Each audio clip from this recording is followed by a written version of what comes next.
Hello listeners, welcome to a new video of the subject Entrepreneurship Development and Management। इस video में हम किसी भी ऑर्गेनाइजेशन या यू कैन से इंटरप्राइजेज में वो सभी एरियाज का जस्ट एक इंट्रोडक्शन डिस्कस करेंगे where there is a scope of management. Friends, एक बात और मैं यहाँ बताना चाहूँगा कि इस वीडियो के नीचे डिस्क्रिप्शन बॉक्स में ईडीएम व अन्य दूसरे सब्जेक्ट्स के वीडियोज़ के कुछ लिंक नीचे दिए गए हैं। आप वहाँ से अपनी ज़रूरत के अकॉर्डिंग एक्सेस कर सकते हैं।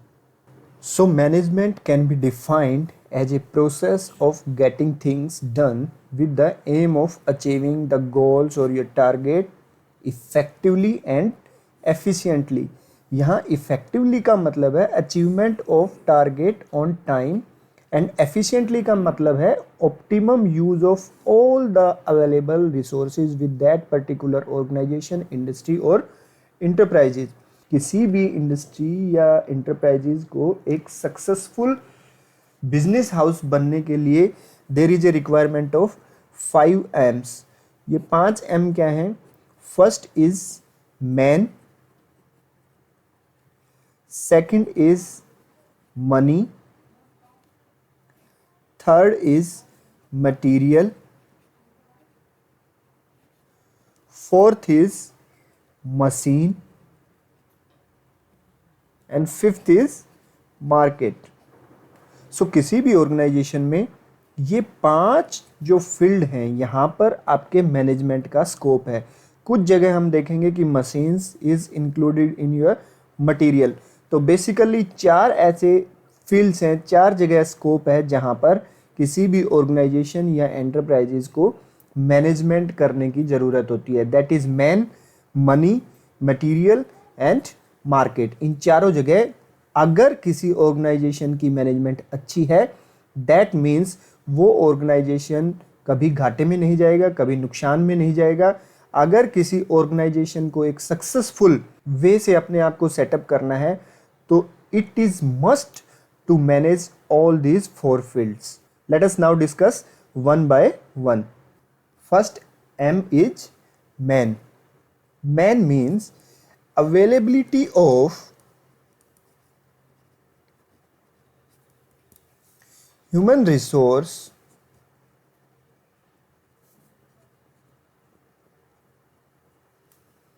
in the organization.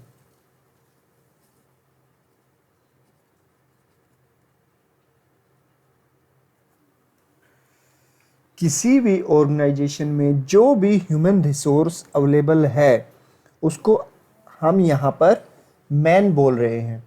सो किसी भी ऑर्गेनाइजेशन का वह डिपार्टमेंट जो वहाँ काम कर रहे जितने भी एम्प्लॉयज़ हैं उनकी ट्रेनिंग और डेवलपमेंट के बारे में प्लानिंग करता है, that department is human resource department.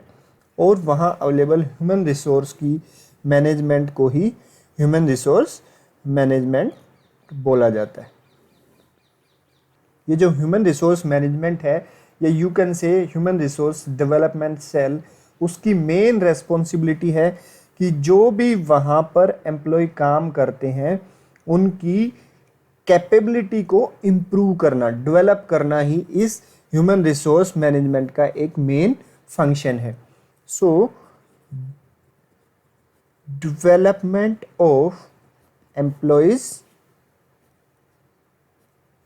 capability। अब इस एम्प्लॉय कैपेबिलिटी का मतलब है कि कोई भी एम्प्लॉय का प्रेजेंट रोल और आने वाले फ्यूचर में उसका जो रोल होगा, दैट इज फ्यूचर रोल, इन सब के अकॉर्डिंग जो भी रिक्वायरमेंट है उस पर्टिकुलर ऑर्गेनाइजेशन या एंटरप्राइजेज की, उनकी रिक्वायरमेंट के अकॉर्डिंग जो वहाँ पर अवेलेबल ह्यूमन रिसोर्स है या जो भी एम्प्लॉय है उनकी कैपेबिलिटीज़ को इम्प्रूव करना, डेवलप करवाना। अब वो कैसे करवाएंगे? उनकी ट्रेनिंग करवाएंगे, उनकी कैरियर प्लानिंग करेंगे, उनका परफॉर्मेंस अप्रेजल लेंगे। इस तरह अल्टीमेटली क्या है कि एम्प्लॉय कैपेबिलिटी को बढ़ाकर जो वर्क की क्वालिटी है उसको इम्प्रूव करना मेन इसका फंक्शन है। एक फंक्शन जो और है इस ह्यूमन रिसोर्स मैनेजमेंट का, that is man power planning.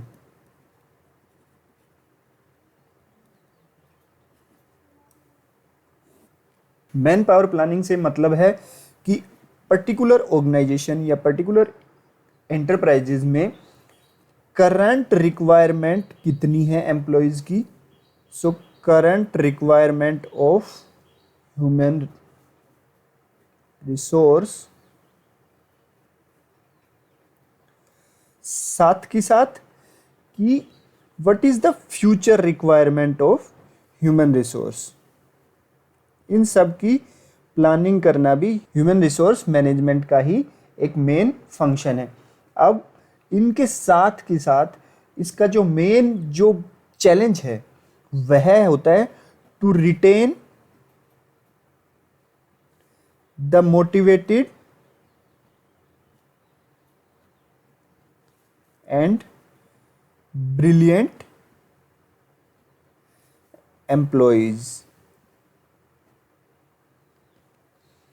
Human resource management का, ह्यूमन रिसोर्स डिपार्टमेंट का जो सबसे बड़ा चैलेंज होता है वो होता है कि जो भी वहाँ पे अच्छे काम करने वाले एम्प्लॉयज़ हैं उनको रिटेन करके रखना।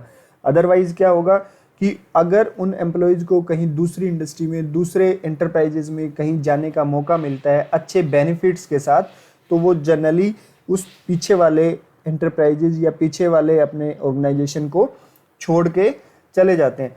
अब रिक्वायरमेंट ऑफ ह्यूमन रिसोर्स को मीट आउट करने के लिए ये जो ह्यूमन रिसोर्स डिपार्टमेंट है किसी भी ऑर्गेनाइजेशन का, वो वेरियस प्रोसेसेस ऑफ रिक्रूटमेंट को फॉलो करता है और रिक्रूटमेंट करके वो अपनी इंडस्ट्री के लिए, अपने ऑर्गेनाइजेशन के लिए नए नए एम्प्लॉयज़ रिक्रूट करता है या अवेलेबल करवाता है।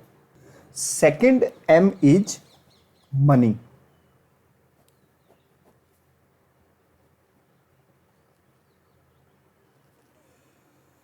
So money is one of the most important necessity for an organization। ये organization के starting से लेकर जब तक वो successful business अपना start नहीं कर देता है तब तक इस मनी का बहुत बड़ा एक अहम रोल होता है। इवन एक ऑर्गेनाइजेशन जब अपने आप को अच्छे तरीके से सेटअप कर लेता है तब भी मनी की अच्छे से प्लानिंग करना उस ऑर्गेनाइजेशन के फ्यूचर के लिए काफ़ी अच्छा होता है या एक अहम रोल अदा करता है। सो इस मनी की जो प्लानिंग है that is called financial management.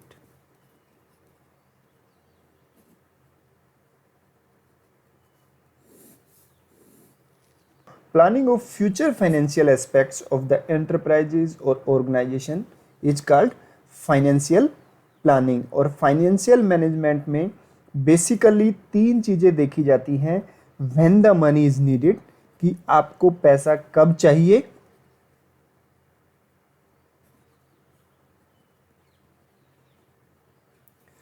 Second is how much money is needed, आपको उस वक्त कितना पैसा चाहिए,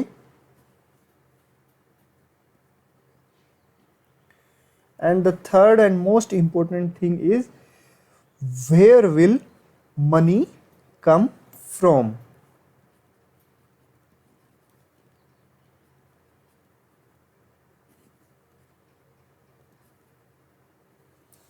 सो ये फाइनेंशियल मैनेजमेंट में ये तीन चीज़ें हम देखते हैं कि आपको पैसा कब चाहिए, कितना पैसा चाहिए और जो पैसा चाहिए वो आएगा कहाँ से। सो इन सब चीज़ों के लिए किसी भी ऑर्गेनाइजेशन में कैपिटल की बेटर फोरकास्टिंग होना बहुत ज़रूरी है। अब जो ये वर्ड है कैपिटल, इसका मतलब है कि money invested in any business, कि किसी भी बिजनेस में जितना भी मनी इन्वेस्टेड होता है उस सब को एक कंबाइंड वर्ड कैपिटल से रिप्रेजेंट कर देते हैं। इस कैपिटल में आगे working capital, fixed capital, long term capital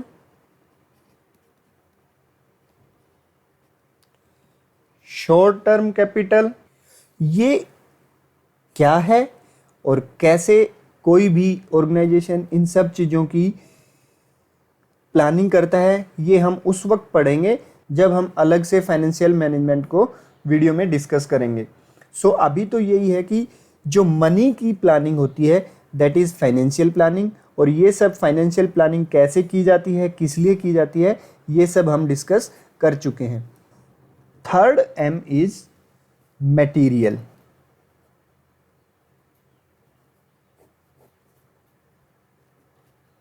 basically हम जिस कंटेक्स्ट में बात कर रहे हैं वो ऐसी इंडस्ट्री की बात कर रहे हैं जहां कुछ रॉ मटेरियल किसी फाइनल प्रोडक्ट में कन्वर्ट होता है। सो मटेरियल जो है वो किसी भी फिनिश्ड प्रोडक्ट का नियर बाय 70% जो उसकी टोटल कॉस्ट होती है फिनिश्ड प्रोडक्ट की, उसकी 70% cost is of the material used, of the raw material. So आप ये कह रहे हैं कि किसी भी फाइनल प्रोडक्ट की टोटल कॉस्ट का 70% cost is of material. So हम ये कह सकते हैं कि material management is of utmost important to control the cost of final product. अतः जो ये मटेरियल है इसकी मैनेजमेंट जो करते हैं, इनकी प्लानिंग जो करते हैं, उनको हम बोलते हैं मटेरियल मैनेजमेंट।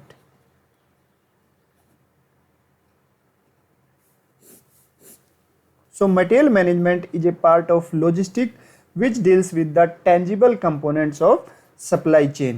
Material management में बेसिकली जिन चीज़ों की प्लानिंग की जाती है या मैनेज किया जाता है वो है परचेज, स्टोर मैनेजमेंट,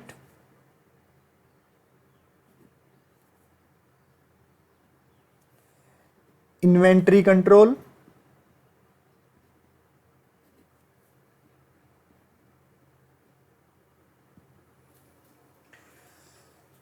अगर परचेज में ही अच्छे से प्लान किया जाए, अच्छे से मैनेज किया जाए कि जो आप परचेज कर रहे हैं, कोई भी ऑर्गेनाइजेशन किसी भी गुड्स का परचेज कर रहा है, रॉ मटेरियल परचेज कर रहा है, उसकी अच्छे से प्लानिंग की जाए, उसको अच्छे से नेगोशिएट किया जाए तो जो उसकी परचेजिंग कॉस्ट है वो कम हो जाती है, जो लास्ट में जाकर ऑर्गेनाइजेशन को हुए प्रॉफिट का कारण बनती है। सेम वैसे ही मटेरियल मैनेजमेंट में स्टोर मैनेजमेंट भी एक काफ़ी अहम हिस्सा है कि आपके स्टोर में क्या क्या सामान रखा है, क्या क्या मटेरियल रखा है, उसका भी मैनेजमेंट होना बहुत ज़रूरी है। अदरवाइज क्या होगा कि ऑर्गेनाइजेशन के स्टोर में ही पड़ा होगा मटेरियल और जो स्टोर कीपर है उनको पता नहीं होने की वजह से वो और मंगवाए जाएंगे। It means it is the wastage of organisational resources. Third one is inventory control. Inventory control का मतलब क्या है कि आपको कितना रॉ मटेरियल चाहिए, आपके पास कितना है, आपका जब वर्क प्रोग्रेस में रहेगा, मतलब जब आपका काम चलता रहेगा उतना, तब आपको कितना मटेरियल चाहिए, आपको फिनिश्ड गुड्स कितने हैं, और चौथा कि आपको मेंटेनेंस एंड रिपेयर के टाइम में किन किन मटेरियल की रिक्वायरमेंट है, उनको मैनेज करके रखना, उनको अपने स्टोर में जमा रखना is called inventory control. Inventory control भी अपने आप में एक बहुत इम्पोर्टेंट फैक्टर है। ऐसा भी ना हो कि जितना आपको चाहिए उसके हिसाब से बहुत ज़्यादा हो, ऐसा भी नहीं होना चाहिए, और इतना भी नहीं होना चाहिए कि जब आपको चाहिए तो आपके पास है ही नहीं, आपको मंगवाना पड़ता है, परचेज करना पड़ता है। इससे क्या होगा कि ऑर्गेनाइजेशन का टाइम वेस्ट होगा। So a proper record of material must be there. Machine को भी नॉर्मली मटेरियल मैनेजमेंट में ही काउंट कर लिया जाता है, क्योंकि इसकी भी पूरी प्लानिंग होती है कि कब आपको टेक्नोलॉजी एडवांसमेंट की वजह से मशीन रिप्लेस करनी है, उनमें मॉडिफिकेशन करवाना है, कितना खर्चा आएगा, कितनी मशीनें आपको रखनी है, कितनी आपकी सही हैं, कितनी स्टोर में ख़राब पड़ी हैं। So this all thing is related to material. So इसको मोस्टली केसेस में मटेरियल मैनेजमेंट के साथ ही कंसिडर कर लिया जाता है। एंड द लास्ट एम जिसकी हमें मैनेजमेंट करनी पड़ती है दैट इज़ मार्केट। मैनेजमेंट, और उसको आप मार्केटिंग भी बोलते हैं। मार्केट इज ए प्लेस जहाँ पर सेलर एंड बायर्स क्या होते हैं, असेंबल होते हैं। अब सेलर एंड बायर किस लिए असेंबल होंगे? To exchange money with products और यू कैन से सर्विसेज। अब जो मनी के बदले प्रोडक्ट लेता है that is buyer, and the one who give product और service in place of money is called seller. So marketing involves flow of goods and service from the producer to the consumer through the process of exchange. Marketing के process में basically क्या होता है कि consumer की जो needs हैं, जो उनकी रिक्वायरमेंट्स हैं, वो जानकर उसके अकॉर्डिंग प्रोडक्ट डिजाइन करना या प्रोडक्ट मैन्युफैक्चर करना, सेल्स कर देना कंज्यूमर को, जो भी उसको कंज्यूम करने वाला है उसको सेल्स कर देना ही इस पूरे प्रोसेस का मेन हिस्सा है। बट आजकल जो मॉडर्न कंसेप्ट है उसमें एक चीज़ और भी जुड़ गई। ऐसा नहीं है कि आपने सेल्स कर दिया तो आपका काम ख़त्म। आजकल जो मॉडर्न कंसेप्ट है उसके according customer satisfaction must be there. इसके लिए भी पूरी मैनेजमेंट आपको करनी पड़ती है। मार्केटिंग के वक्त अगर आपको ये लगे कि आपका कस्टमर सेटिस्फाई नहीं है, सो ऑर्गेनाइजेशन को उसके लिए अपने आप में बदलाव करने पड़ते हैं। और इसका एक सबसे अच्छा एग्जाम्पल आपने आजकल देखा होगा कि कई बार हम कुछ सर्विसेज यूज करते हैं या कोई प्रोडक्ट यूज करते हैं, उनके फीडबैक लेने के लिए हमारे पास वहाँ के कॉल सेंटर से कॉल्स आती हैं जिनमें रेटिंग करवाई जाती है कस्टमर से उन प्रोडक्ट की, उन सर्विसेज की। So marketing management is one of the most important factor for any organisation.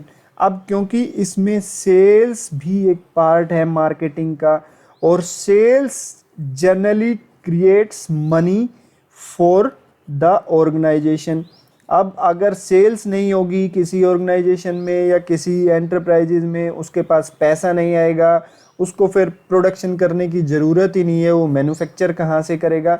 इसलिए कई बार हम देखते हैं कि जो सेल्स का जो भी सेल्स पर्सन है या सेल्स मैनेजर है, that is in direct touch of top management, और उसको अगर वो अच्छे से सेल कर पा रहा है तो उसके इंसेंटिव वगैरह भी काफ़ी अच्छे होते हैं, उसके प्रोग्रेसिव इंसेंटिव होते हैं।